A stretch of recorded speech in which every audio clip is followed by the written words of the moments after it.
Hey, welcome to Ultimate Survival Tips. I'm David, and I'm really glad that you stopped by today.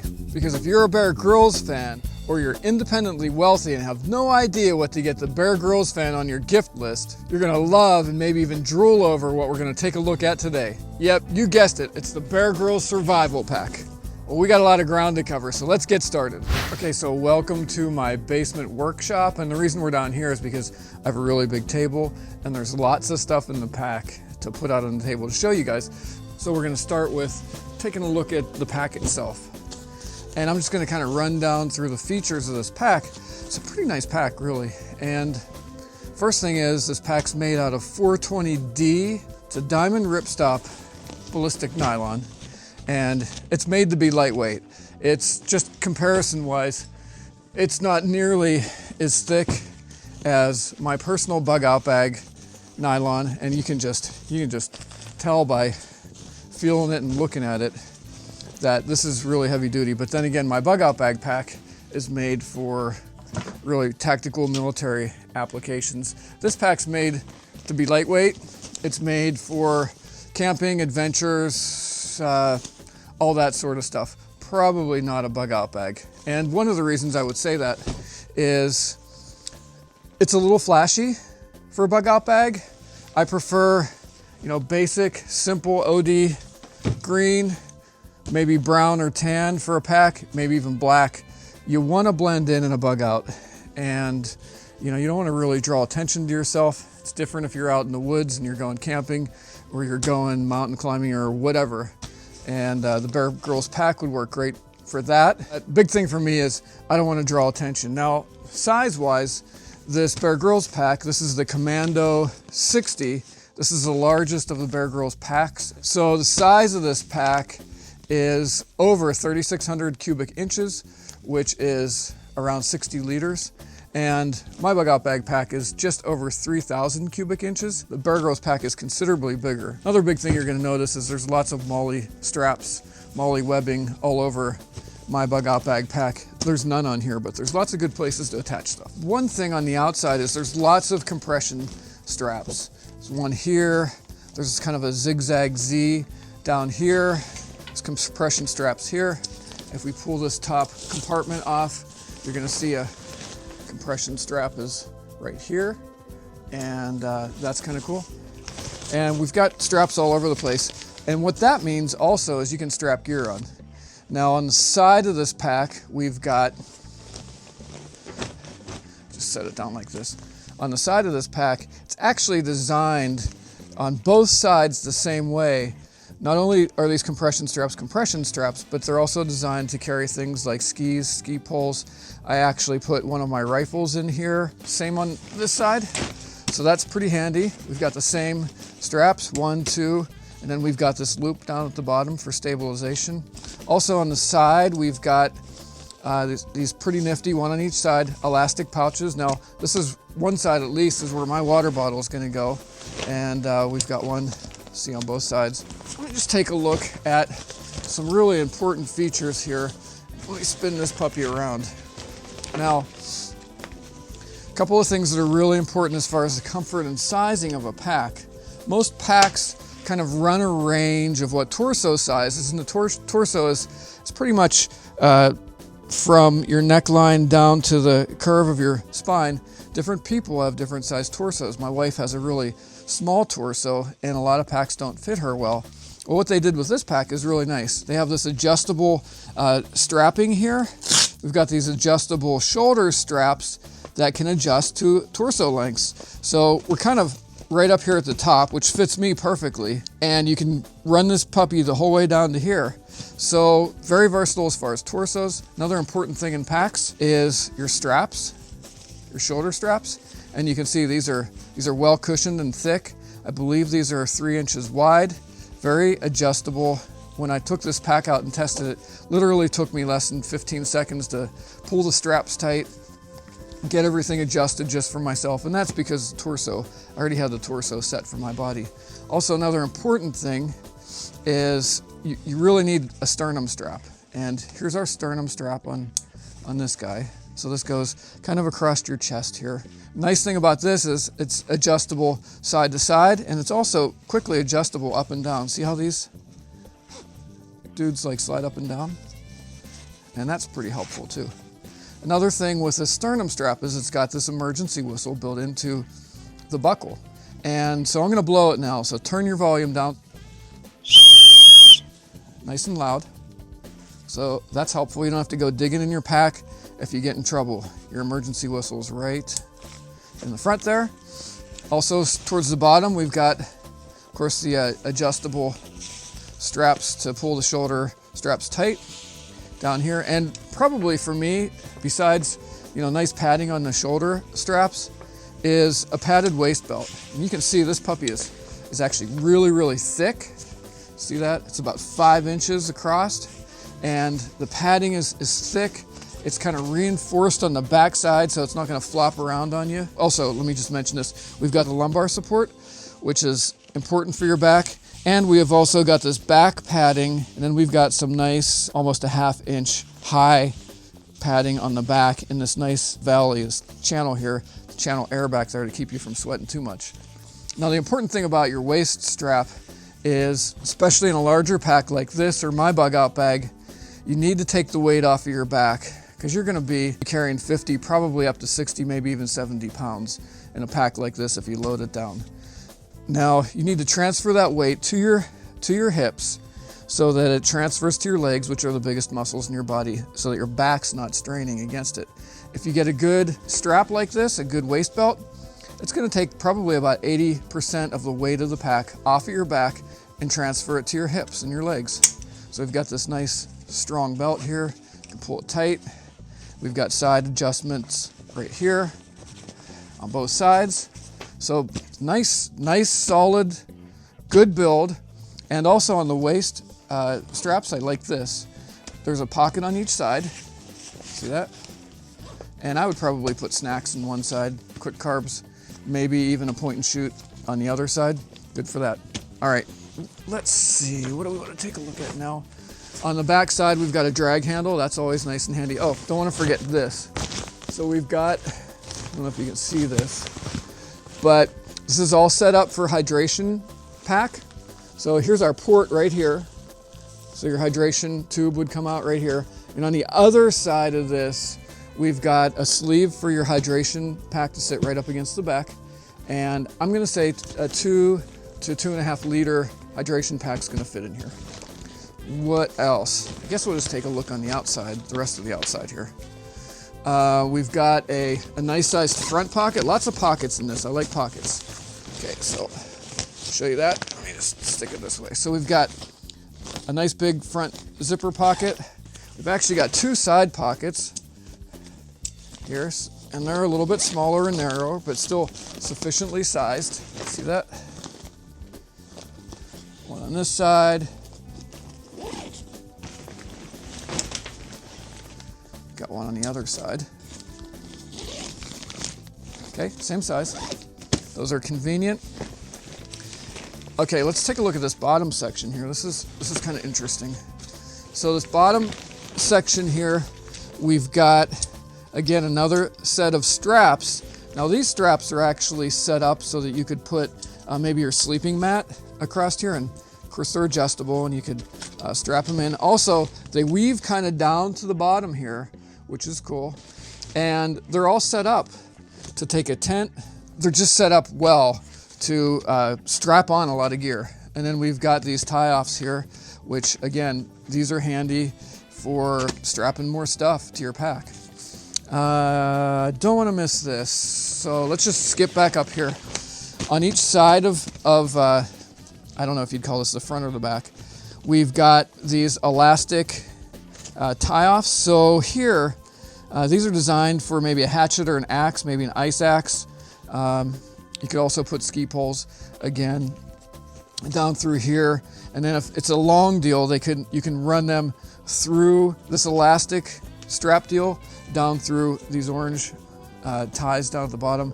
And then this is one of those adjustable closures. So that's pretty handy. Back to the bottom.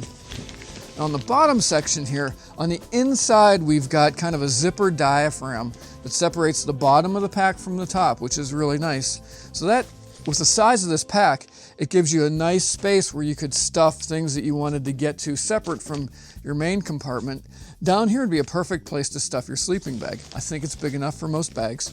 And so what we've got is we've got this elastic that pulls down over the zipper. It's a rain fly, which is nice. Well thought out pack. You can open up and just expand this into one compartment, or you can zipper it closed and have two compartments in here. And let's see, I think we're gonna move up to the top. Now I already took off this top cover, but one thing I wanna mention is that all the areas that would expose your internal, everything on the inside of your pack, there's some sort of a rain fly already over it. So we've got this rain fly down below, we've got this top cover on top, and while I'm mentioning that, let me show you this. Now one thing that's always frustrated with me with packs is you usually don't get a rain cover with them. Now look down here. See, we've got a rain cover right on the bottom. That's a nice spot for it, kind of out of the way. And rain covers can cost you some money. This one comes with one that's built in, which is a really nice feature. It's got elastic down at the bottom so you don't lose it. You also keep it tight down here. And then this puppy goes on really, really super easy. Now I've got this top cover off. Let's see how it goes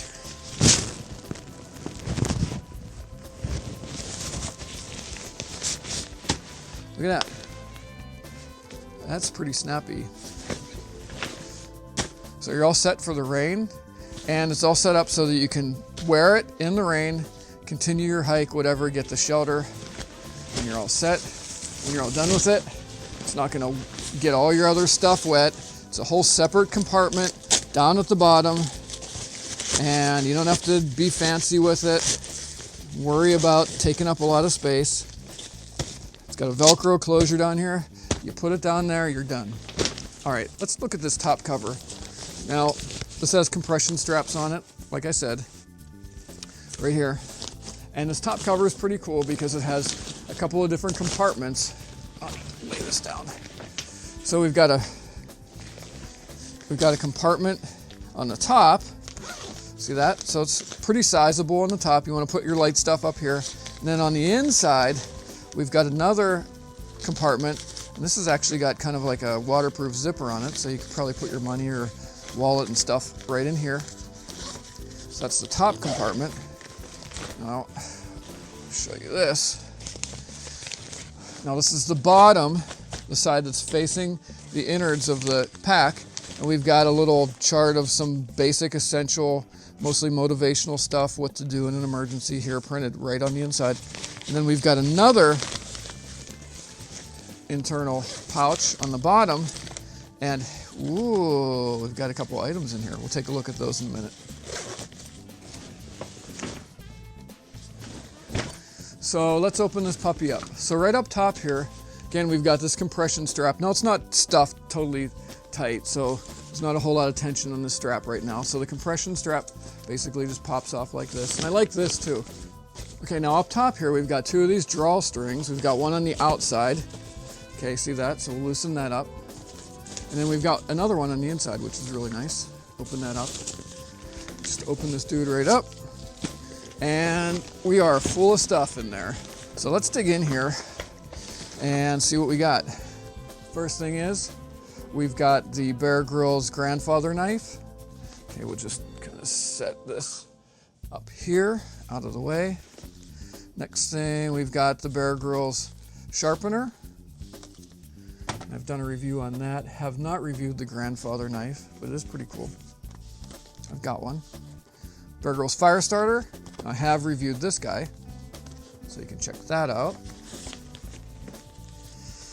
This is the Bear Grylls Basic Survival Kit, and I believe I reviewed this also, so you can check that out if you want to.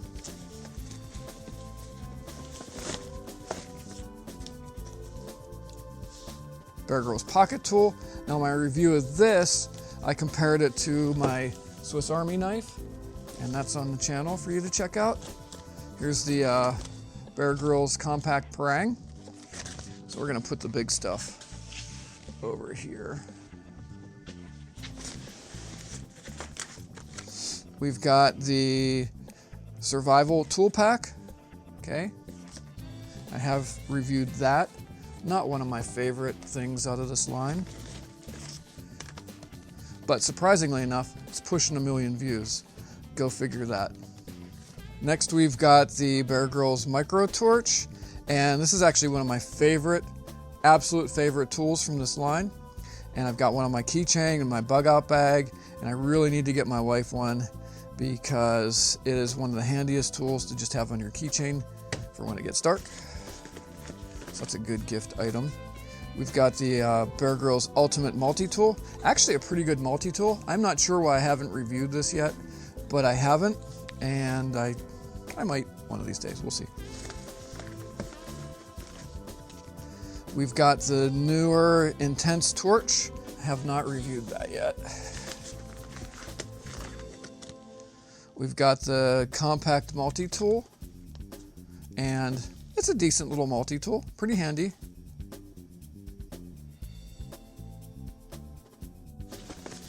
Not a bad gift item either. We've got the Bear Grylls Compact Scout Knife, and I have reviewed that. Okay, now next we've got the hands-free torch, and this is another one of my favorites, and I wear mine when I run. Folding sheath knife, I have reviewed this quite a while ago. Pretty nice knife. Recently reviewed the Bear Grylls Hatchet. Check out that review. Let's stick maybe right there. It's a good spot. Oh, there's a parang, I bet. Yep. It's the Bear Grylls parang, the full-size one. Let's do that right there. We've got the sliding saw. I'll put that right here.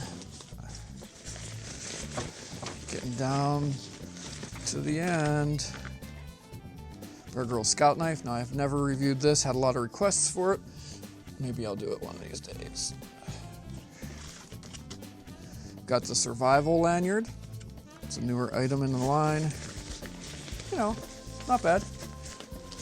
Whistle, a little bit of paracord. Here's the Bear Grylls Ultimate Kit. I have reviewed this.